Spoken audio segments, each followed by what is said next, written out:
People think retirement makes a man irrelevant. They forget what shaped him. My name is David Carter, 63, widowed for 11 years, Diane gone to liver cancer in a hospital room that still visits me in dreams.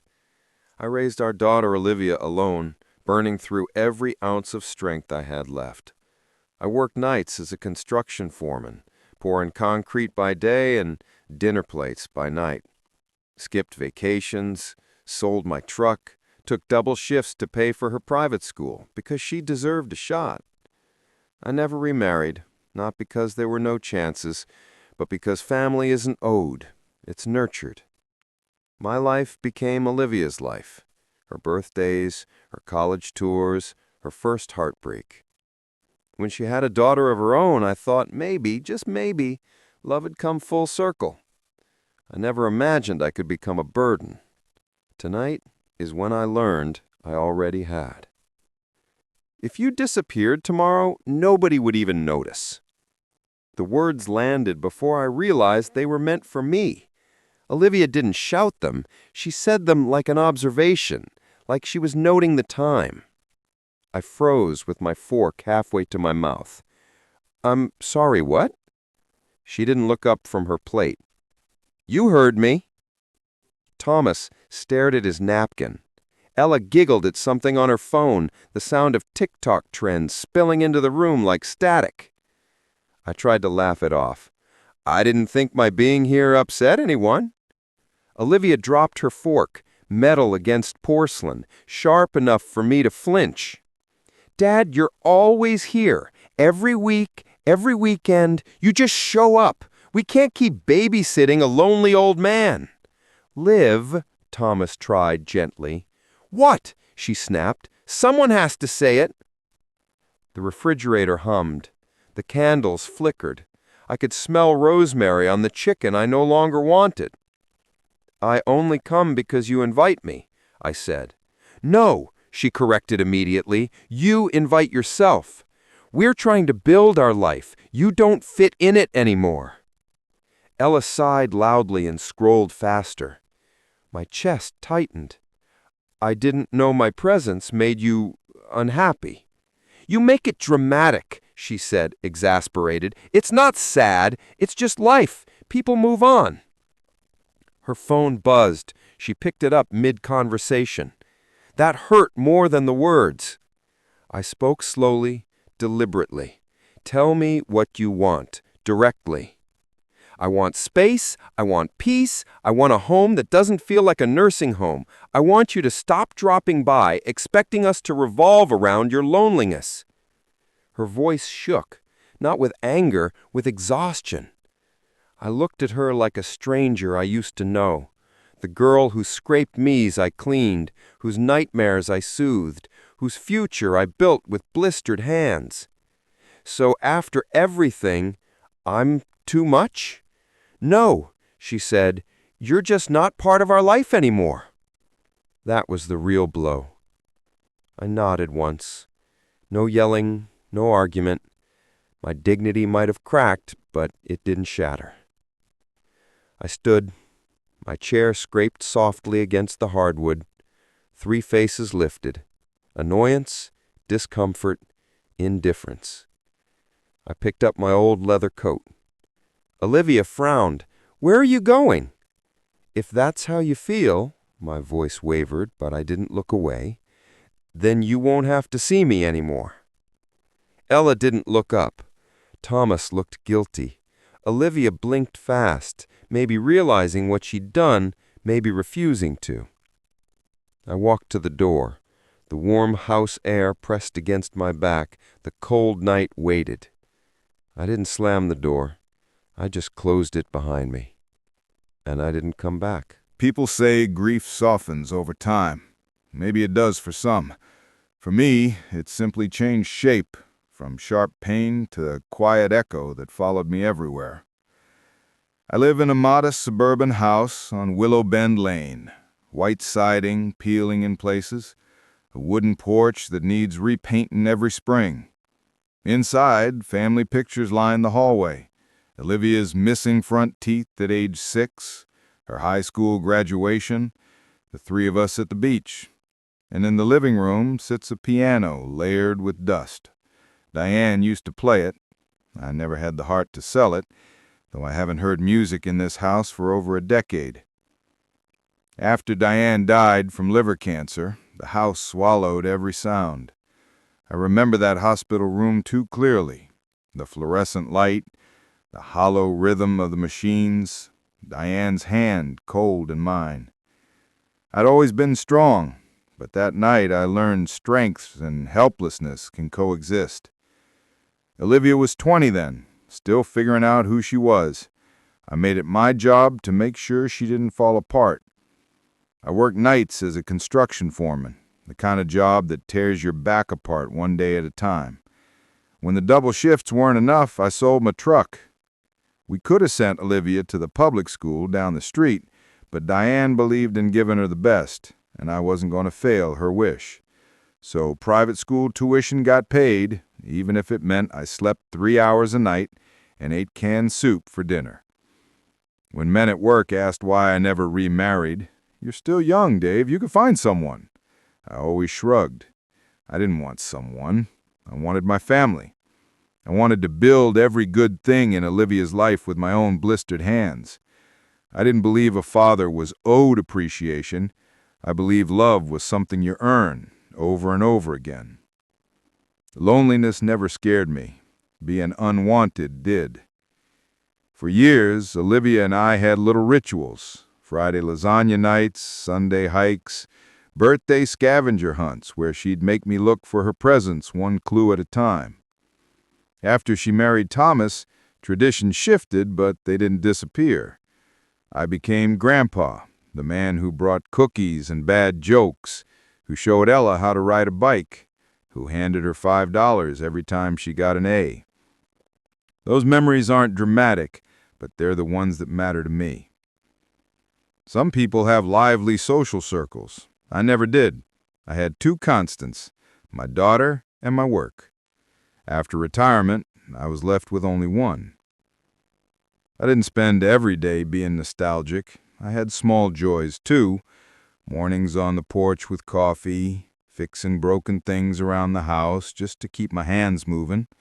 Weekends at the diner with Mark Thompson, a retired electrician with a laugh like gravel and opinions about everything. Mark always waved me to the same red vinyl booth. "So, Carter, you figure out how to retire yet? Because I still feel like I'm waiting for overtime." I'd chuckle. I miss the noise. Guys yelling across the scaffolding, steel hitting concrete. I don't miss the back pain. "Yeah, sit too long and the silence starts messing with your head," he'd reply. "You gotta fill time before time fills you." Sometimes he'd catch me drifting into thought and narrow his eyes. "You thinking about Diane again?" I never denied it. She'd know how to keep the family tight. I was the structure. She was the glue. Mark didn't sugarcoat anything. "You did good, Dave. Don't rewrite history just because you're alone. That kid grew up loved." I appreciated him more than I said. There was also Nurse Clara, my next-door neighbor. She wasn't the type to pry. She respected silence. But when my arthritis flared and I struggled to carry groceries inside, she always seemed to appear on the walkway. "Let me help," she'd say gently, not waiting for permission.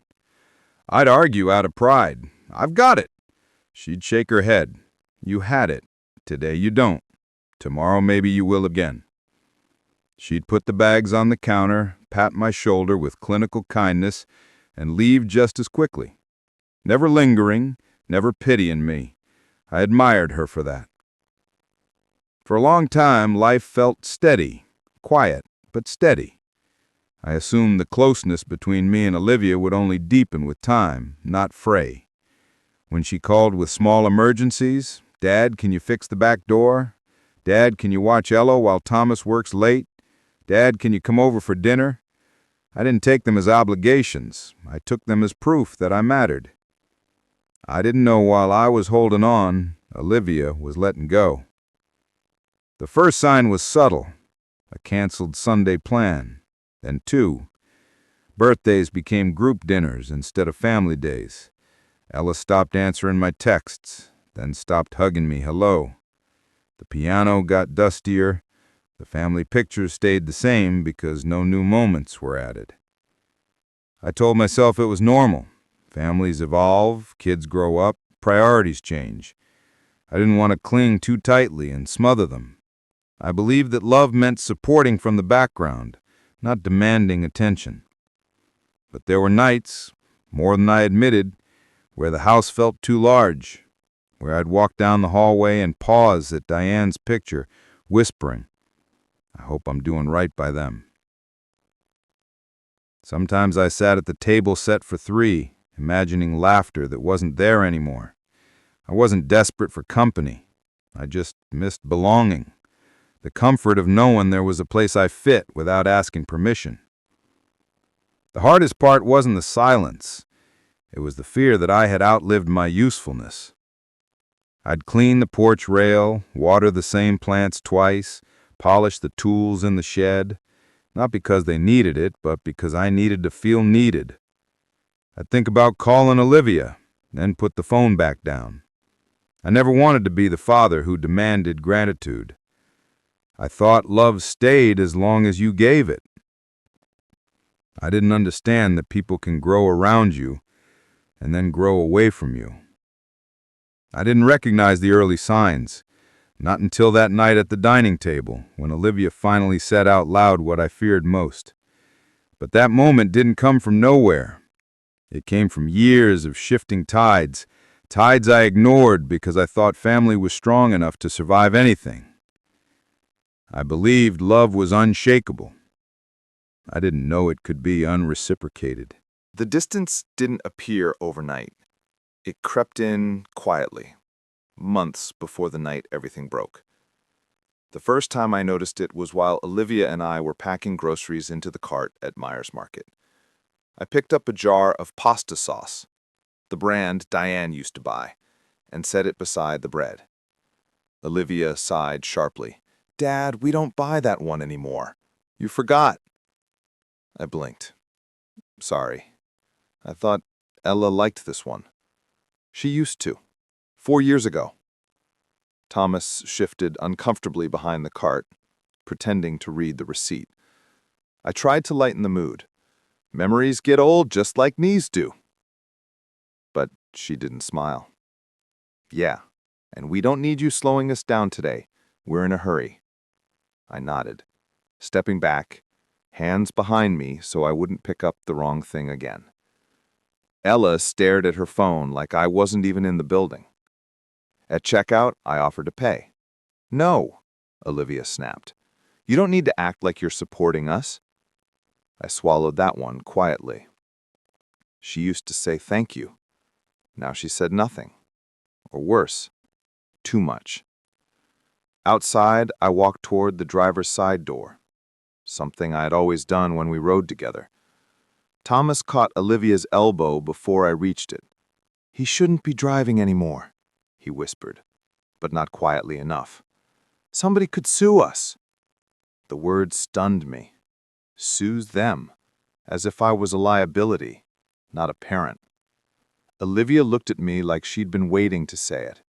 "Dad, you're embarrassing. Just wait in the car." I didn't argue. I got into the passenger seat.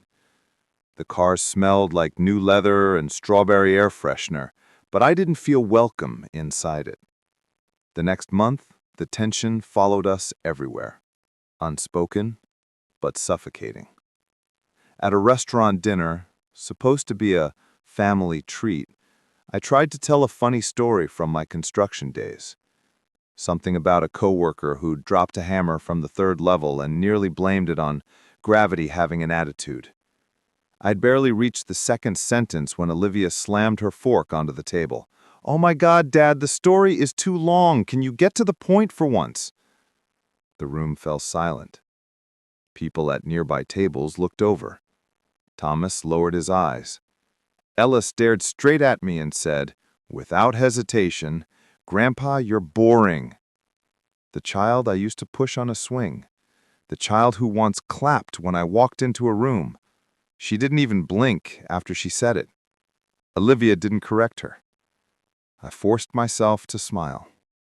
I'll keep it short. Olivia rolled her eyes, as if even that required too much patience. Don't worry about it, we're done. She signaled for the check before the waiter even brought water refills. I spent the rest of the night doing what I had done for months, staying gentle, polite, calm, hoping the warmth would come back if I waited long enough. Another night, a small moment, but it stuck to my ribs like a bruise. They were hosting a barbecue for friends. I was refilling drinks on the patio, trying to be helpful without hovering. Olivia stood near the fire pit with two women I didn't know. One of them asked, laughing, "Your dad's adorable. I wish mine visited this much." "Yeah, trust me, you wouldn't. My dad thinks we'd fall apart without him. We'd be perfectly fine." The women laughed. Olivia laughed. I stood on the other side of the sliding door, holding a tray of lemonade, frozen in place. I stepped outside anyway, because retreating would have exposed the hurt. I placed the tray on the table. One of the women smiled warmly. "Thank you, Mr. Carter." I nodded, but Olivia didn't look at me. She changed the subject instantly, redirecting all attention away from me, as if acknowledging me would validate the idea that I mattered. Moments like that stacked up. Small humiliations disguised as jokes, sharp comments framed as honesty, impatience worn like perfume. Olivia started talking about me as if I weren't in the room. "He forgets things all the time," she told Thomas one afternoon while I sat at the table. "It's getting ridiculous." I answered softly, "I remember most things." She didn't respond. She didn't need to. Her silence said she didn't believe me. Another time, as I carried a bag of mulch into the backyard for Thomas, Olivia intercepted me. "Dad, don't do that. You'll hurt yourself and we will have to deal with it." I laughed awkwardly. I carried 80-pound concrete bags every day for 30 years. That was then. Now you need help. I wasn't allowed to help, but I wasn't allowed to need help either. The rules kept changing, and every time I got it wrong, I became the burden she resented. One evening, long before the final blow-up, we sat in their living room watching a movie. A casual moment. It should have been nothing. A character in the film talked about missing his late wife. I said quietly, "I still miss Diane every day." She didn't even look away from the screen. Everyone misses somebody. That doesn't mean you attach yourself to the nearest person. The sentence was surgical, efficient, and merciless. Thomas tensed beside her. "Liv?" She didn't let him finish. "What? I'm not wrong." The air felt heavy. Ella sighed dramatically. "Can we not make this a sad grandpa night?" I stared at the TV, though I couldn't see it. I didn't let my voice shake her when I replied, "I'm not sad. I just loved her." Nobody answered, and the silence that followed wasn't comfortable. It was punishment. I never yelled, never fought, never called out the cruelty. Partly because I didn't want to lose them. Partly because I kept hoping it was a phase. Stress, work pressure, teenage rebellion, anything but the truth. But the truth grew louder every week. They didn't see me as family anymore. They saw me as an obligation. Sometimes I tested my theory. I'd wait a week without calling, and no one checked on me. No one stopped by. No one texted. Then Olivia would call with a request. "Dad, can you fix the fence?" Or, "Can you drive Ella to school?" And I went every time, grateful for the chance to feel needed. I thought I could earn my place back. I didn't realize I'd been demoted long ago. The final sign, the moment I should have understood everything, happened at lunch at a cafe. Olivia was venting to a friend from her yoga class, unaware that I was coming back from the restroom. "I swear," she scoffed, stirring her iced tea, "my dad thinks we'd fall apart without him. We'd be perfectly fine." Her friend laughed sympathetically. He probably just doesn't know what to do with himself now that he's retired. That's not my problem, she replied, shrugging. It's not my job to be his life. I didn't ask to be parented like I was royalty, and now he expects a return on investment. My chest tightened. I wasn't supposed to hear that. But maybe she was saying it so loudly because she didn't care if I did. I sat back down at the table quietly. Neither of them noticed the redness around my eyes. Olivia continued talking about vacation plans as if nothing had happened. I stirred sugar into my coffee, slowly, calmly, politely, pretending I didn't feel anything. That became the theme of that entire year. They grew colder. I stayed gentle. They stopped needing me. I kept arriving when they asked, hoping warmth would return. It didn't. And little by little, Olivia's resentment sharpened, not because I was truly a burden, but because every time she looked at me, she saw the proof of how much I sacrificed for her. And she hated needing to remember. The old lakeside motel wasn't much to look at, but it was quiet. 2 floors of fading blue paint, a parking lot full of cracks, and a neon vacancy sign that buzzed all night like a tired insect. The room smelled faintly of pine cleaner and old carpet. It wasn't home, but I didn't need home. I needed distance. For 3 days, I walked along the lake in the mornings, watching the water shift colors with the sky. I drank cheap coffee from the lobby machine and sat on the splintered dock until my legs ached. The silence didn't hurt. It steadied me. Sadness was familiar. It didn't scare me. I thought a lot about Diane. She would have known what to say. She always did.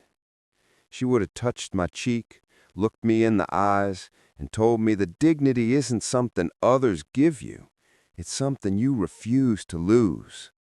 On the 4th morning, as I sat on the bed pulling on my shoes, my tablet lit up. Email sync completed. 18 new messages. I didn't think much of it. Mostly promotions, newsletters I kept forgetting to unsubscribe from. But one notification didn't disappear. Security alert. Joint savings account new device login attempt blocked. My stomach tightened. The alert showed the location. Home. Olivia and Thomas's address. I stared at it for a long moment. Maybe it was a mistake. Maybe Thomas clicked something by accident. I opened the inbox. A second email had arrived a minute later, marked PDF attachment. Power of attorney draft, Richard Barnes Law Firm. My thumb hovered over the screen. The motel heater buzzed behind me, and the wind rattled the thin window, but everything suddenly felt silent. I opened the file. It began sterile and unemotional, exactly the way betrayal looks when it's printed on legal paper. Petition for power of attorney. Request to appoint Olivia Carter as primary authorized representative for David Carter. Below it, the justification section. Reasoning. Diminishing memory. Unable to care for himself. Emotionally manipulative. Emotionally manipulative. I read the phrase again, slow, as if maybe it would change on the second pass. It didn't. And then the timestamp. Dated 2 weeks before the dinner where she told me I was invisible. My hand didn't tremble. My pulse didn't race. I didn't feel heat or rage or heartbreak. All those things had happened months ago, little by little, moment by moment. This wasn't the first wound. It was simply the first time I saw the truth printed in black ink. Olivia didn't push me away because she wanted space. She pushed me away because she wanted control. Financial control. Legal control. Me out of the way. I closed the tablet and sat on the bed, elbows on my knees, staring at the carpet. I wasn't angry, not yet. I was clear, and clarity is a kind of power. After a moment, I picked up the tablet again and searched the phone number at the top of the PDF. Richard Barnes Law Firm, Estate Planning and Elder Care. I tapped the number. The phone rang twice. A calm, professional voice answered. "Good morning. Richard Barnes Law Firm, this is Kelly speaking." "Good morning," I said evenly. "I'd like to confirm a legal inquiry about a power of attorney document." "Of course, sir. May I have your name?" "David Carter." There was a pause, keyboard clicking in the background. "Yes, I see your file. One moment, and I'll transfer you to Mr. Barnes." Her voice faded, replaced with quiet instrumental music. I waited, patient, steady, the way I'd been my whole life. After a minute, a man picked up. Warm tone, practiced politeness. "Mr. Carter, this is Richard Barnes. I understand you have questions?" "I do," I said. "Has anything been filed regarding new power of attorney paperwork for me?" He cleared his throat softly. "A draft has been prepared at your daughter's request, but nothing has been signed or processed." I nodded, even though he couldn't see me. "Does anything go forward without my consent?" "No," he said carefully. "You are still legally competent. Nothing can be finalized or enacted without your signature." Another quiet pause. The motel fridge hummed behind me. "Thank you," I replied. "Is there something else I can help with?" My voice was calm, not cold, not shaky, just calm. "Yes, I'd like to update my will immediately." There was the slightest shift in his tone, awareness. "Certainly, we can schedule an appointment. Would you prefer in-person or remote meeting?" "In person. Soon." "How is tomorrow morning, 9:30? "That works." "Great. Bring any relevant documents or notes on beneficiaries, assets, or revisions you'd like to make." "I have them. I've had them for a long time." He didn't pry. Good advocates know when silence is a boundary. "Mr. Carter," he said, before hanging up, "for your peace of mind, I want to be transparent. Attempts to file for power of attorney without consent are more common than they should be. You're doing the right thing by asking questions." I replied softly, "I'm doing the necessary thing." When the call ended, I set the tablet on the nightstand and stood up. I walked to the window, pulled open the curtains, and looked out at the lake. The sun was hitting the water in ripples, turning the surface silver. A few ducks floated by, barely stirring. Everything looked the same as it had an hour earlier. Nothing felt the same. I whispered into the stillness, "You didn't want space. You wanted my life." The words weren't dramatic. They were truth, and truth has weight. For years, I worried about being unwanted.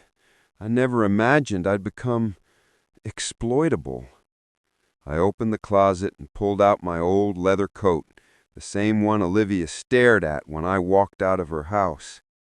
I ran my hand across the worn sleeve and sat on the bed for a moment. If I allowed anger to be my compass, I would have marched straight back into that house and demanded answers. But I wasn't a man built for yelling or threats. My dignity wasn't loud. It was steady. Olivia thought pushing me away meant I'd disappear. She forgot one thing Diane always said. David doesn't break. He rebuilds. I didn't leave the motel that morning out of heartbreak. I left with purpose.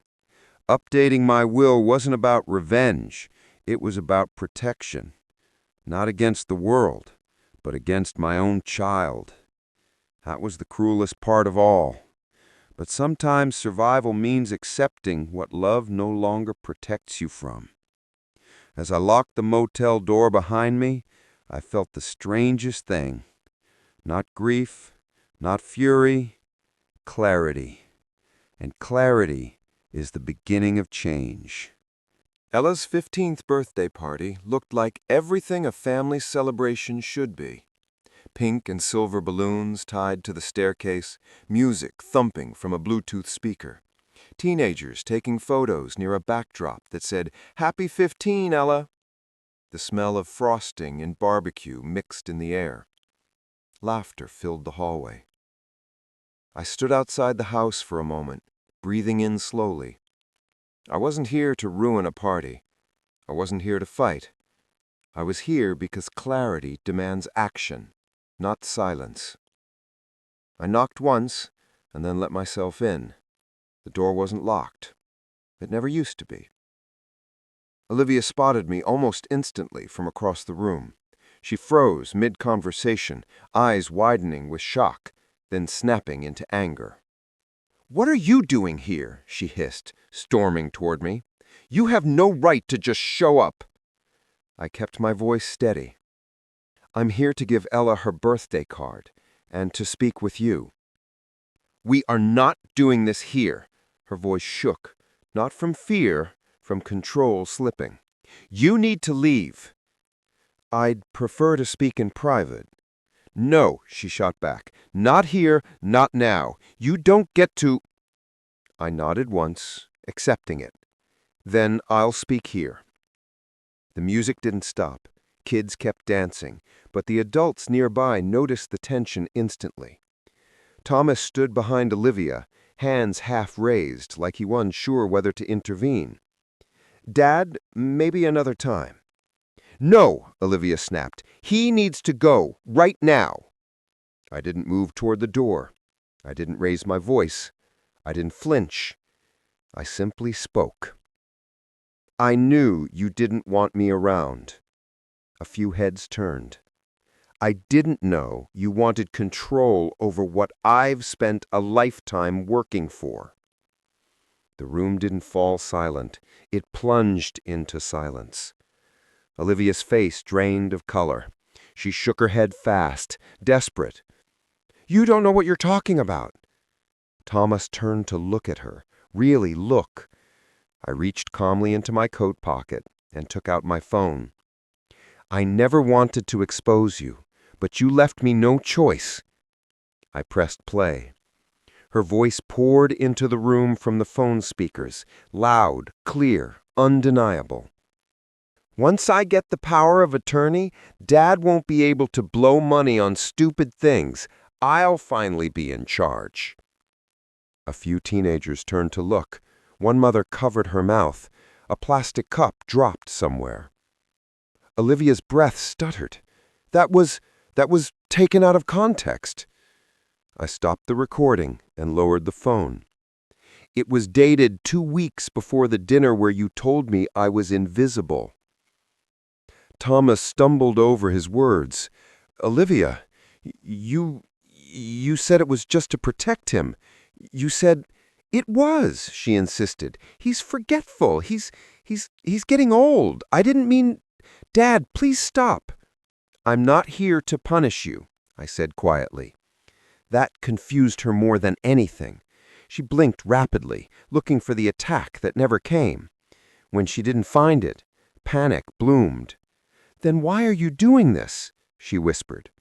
"Because truth shouldn't be a threat in a family." Some guests shifted closer. Others stood frozen. Nobody interrupted. I continued, voice even, measured, calm. "I told people I was emotionally manipulative, that I couldn't take care of myself, that I needed to be legally controlled." Olivia shook her head, tears rising now. "Dad, I was overwhelmed. Thomas was stressed. Ella was acting out. We needed help." "You needed money," I corrected softly. She swallowed hard and closed her eyes like she was bracing for impact. "If you hate me that much, just say it." I let the words sit for 3 seconds. Then I answered with the truth. "I don't hate you, Olivia. I miss you." Her eyes flicked open, wide and unguarded, and for an instant she wasn't my adult daughter anymore. She was the little girl who used to run through the house wearing Diane's apron, calling me Daddy with frosting on her face. Then the fear, pride, and guilt returned. "Why are you doing this in front of everyone?" she whispered. "Because you refuse to speak in private, and because pretending everything is fine has done more damage than honesty ever could." I felt the room waiting, holding its breath, wanting to know whether I would destroy my daughter or forgive her. I wasn't here for either. I cleared my throat and reached into my coat again. A single white envelope. Not dramatic, just paper. "This is for Ella." I handed it to the girl who'd quietly approached without anyone noticing. She took it with cautious hands. I turned back to Olivia.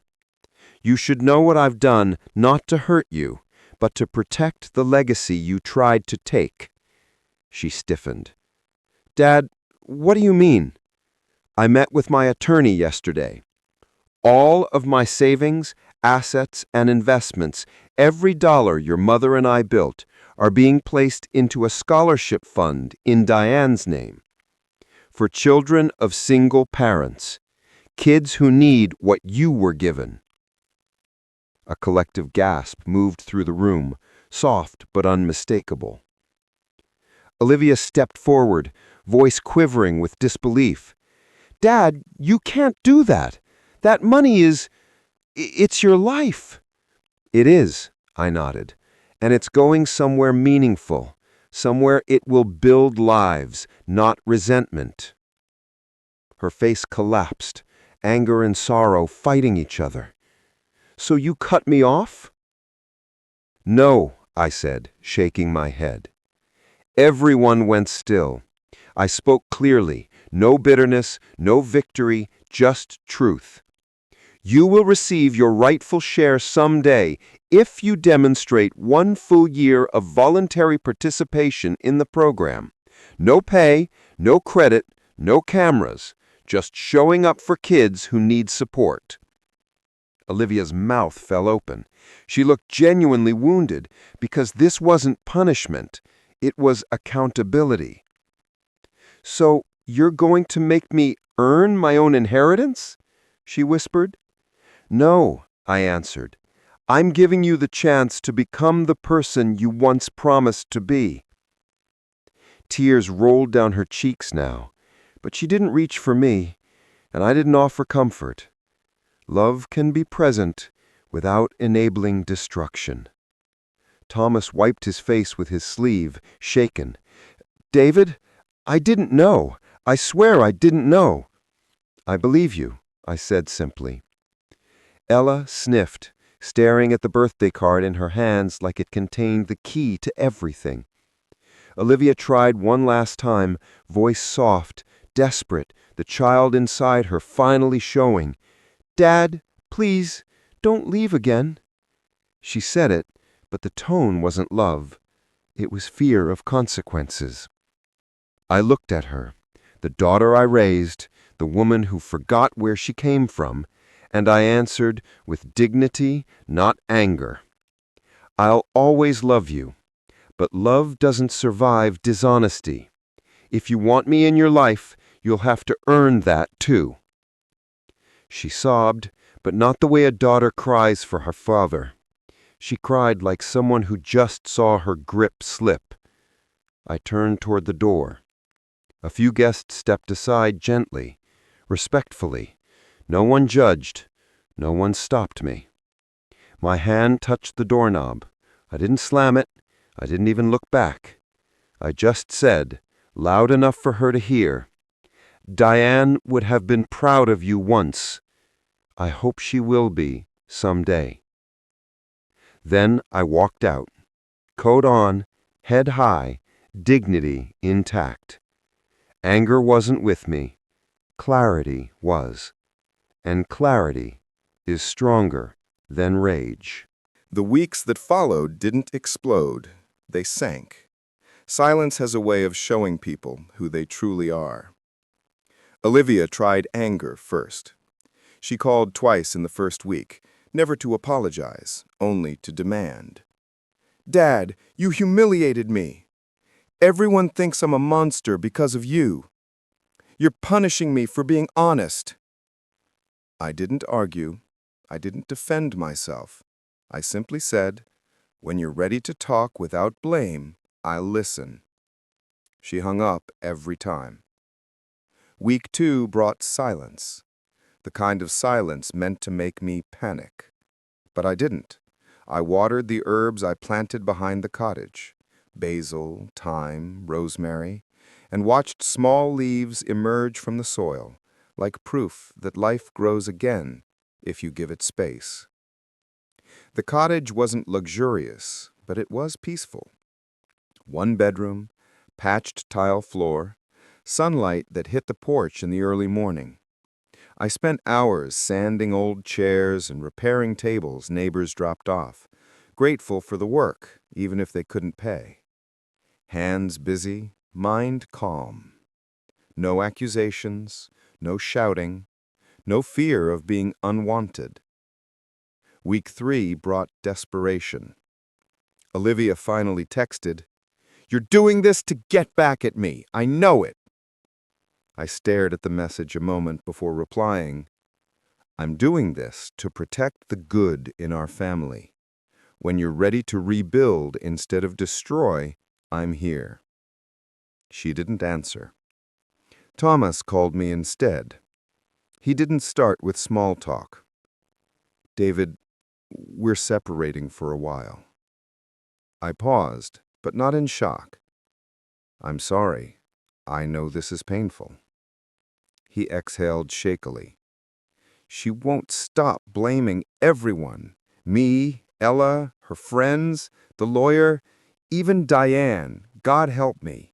She said Diane turned you into a martyr. I couldn't listen to that."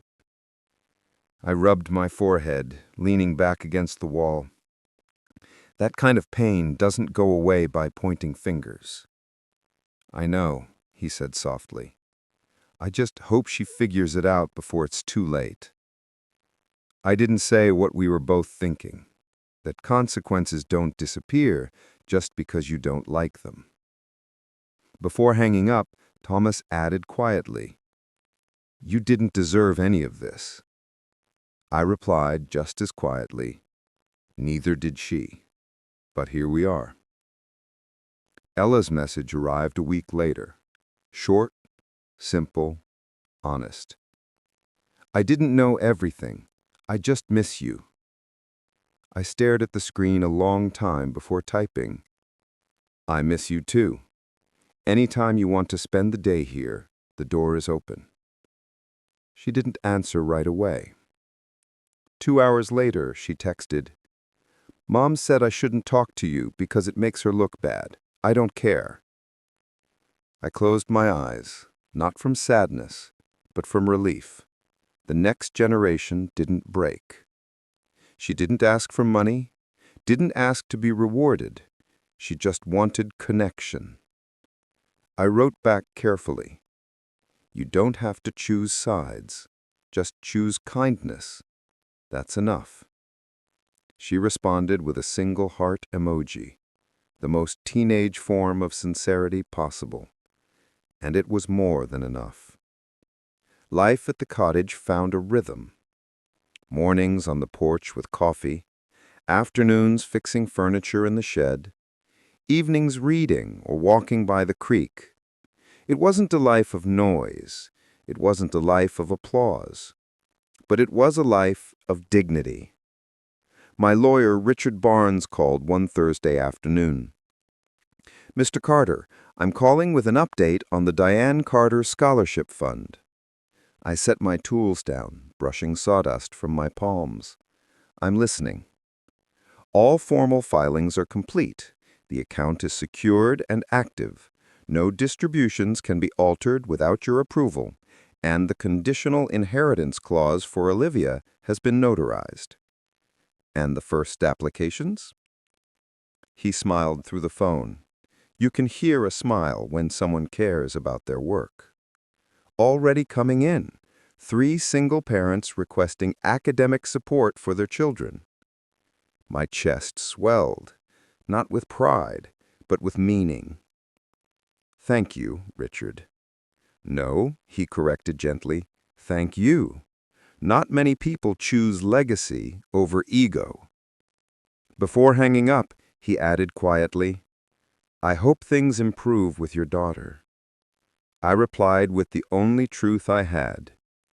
I hope she improves with herself. That evening, I walked into the small office I'd made in the cottage. A desk, 2 shelves, lamp. Nothing extravagant. On the desk sat a picture frame I hadn't opened since the day I left my old house. A photo of Diane holding a young Olivia at the beach, hair blowing in the wind, both laughing. Back when love was simple, when family was easy, when the future wasn't something to fear. For a long moment, I just looked at it. My eyes didn't water. My throat didn't tighten. Pain wasn't what I felt. Recognition. Love had existed. Real, fierce, world-defining love. It wasn't a lie just because it ended differently than I imagined. It was real when it mattered. I placed the photo on the desk, not to live in the past, but to honor the part of my life that shaped everything good in me. "Thank you," I whispered, not to the picture, but to the memory of who we were. The cottage didn't feel empty after that. It felt grounded. I didn't need Olivia to win. I didn't need revenge. I didn't need proof of my worth. I had clarity. And clarity comes with peace. If Olivia ever chose growth over blame, the door would be open. If she didn't, I'd still be whole. The world didn't move on without me. I moved on without pain. 6 months later, life didn't explode into something new. It unfolded quietly, like a page turning. The Diane Carter Scholarship Center opened in the old community library building downtown. The paint still smelled fresh the day I first stepped inside, though the floors creaked with nostalgia. A brass plaque hung near the entrance. "In honor of Diane Carter, for every child who deserves a chance." I didn't tell anyone, but the first time I ran my fingers across her name, something in me settled. Not healed, settled. Grief had become purpose. Twice a week, I tutor kids after school. Math, reading, anything they need. They're loud sometimes, chaotic, stubborn, but that kind of chaos is life, not cruelty. It feels good to be needed because someone wants help, not because someone wants control. Last Tuesday, a boy named Miguel tossed his pencil down dramatically. "I'm never going to get this. Fractions hate me." I chuckled. Fractions don't hate you. They just don't trust you yet. Earn their trust and they'll behave. He cracked a grin and kept trying. If Diane were here, she'd be laughing in the doorway, telling me I sound ancient. And maybe I do. I've learned to be okay with that. In the evenings, I go home to the cottage. The herb garden has taken on its own life. Mint trying to escape the bed, rosemary standing tall like a soldier, time creeping through everything as if it owns the place. I built a wooden bench beside it so I can drink tea while the sun goes down. It isn't loneliness, it's peace. Sometimes on Saturdays there's a soft knock at the door. When I open it, Ella stands there with that hesitant half-smile teenagers use when they're scared of being too sentimental. She never announces her visits in advance. Maybe she's afraid I'll say no. She doesn't know she'll never hear no from me again. The first time she came, she just asked, "Can I help with the garden?" We didn't talk much. We just dug, replanted, and trimmed. At the end, she said, "I like it here. It feels calm." "It is," I replied. "You can visit anytime." She nodded, but didn't promise anything. It didn't matter. Healing doesn't need a schedule. She still comes, not often, not regularly, But when she does, she's present, and that's enough. Olivia hasn't visited once.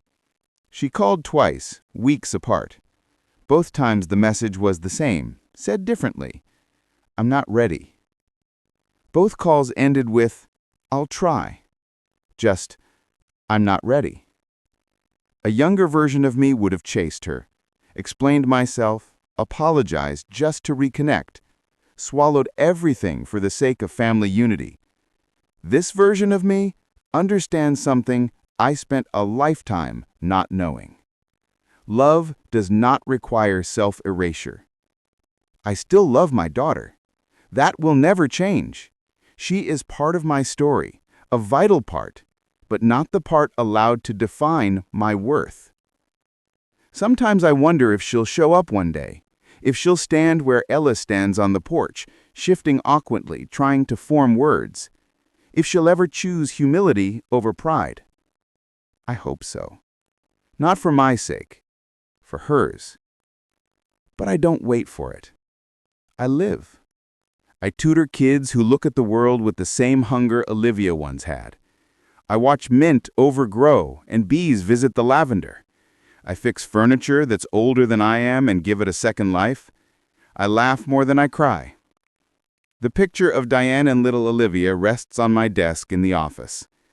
I look at it sometimes, not because I want to rewind time, but because I finally understand the truth. You can honor the love that once shaped you without allowing the people you love to shape you into something small. Some nights, as I lock up the center before heading home, I pause under the porch light and let the quiet settle over me. The world feels big again, but not in a way that leaves me out of place. I didn't lose my family. I rediscovered myself. I loved them hard. I still do. But love is not measured by how much we allow others to take from us.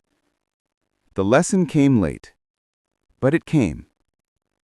And when I think back to that night, the fork on the plate, the refrigerator humming, the words I'll never forget, I don't feel broken anymore. Because now I know. I didn't walk away from my family. I walked away from the version of me that let them treat me like I didn't exist.